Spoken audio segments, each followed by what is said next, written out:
Jadi kalau misalnya kalian mempunyai peralatan atau bekas ini bekas ini.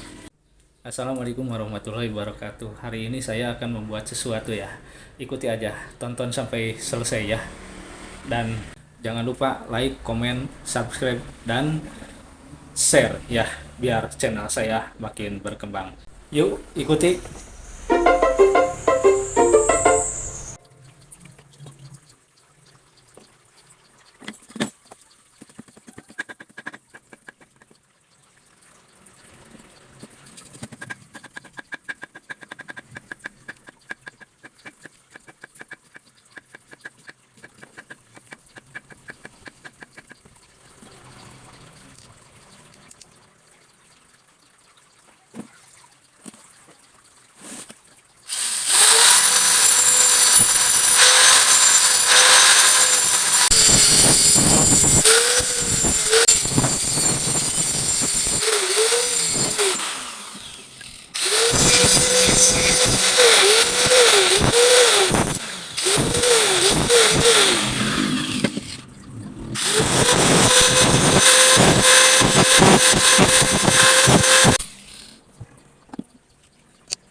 Nah, sekian ya. Jadi kalau misalnya kalian mempunyai peralatan atau bekas ini bekas ini, nah bisa digunakan untuk sesuatu yang bermanfaat gitu, seperti ini ya. Ini untuk nyabit rumput kalau misalnya rumputnya di luar jangkauan alat kita ya, yang pendek. Nah ini bikin aja, nggak usah beli ya. Manfaatkan yang ada. Assalamualaikum warahmatullahi wabarakatuh. Oh ya, jangan lupa ya, like, comment, share, and subscribe ya, biar channel saya makin berkembang. Assalamualaikum warahmatullahi wabarakatuh. Dadah.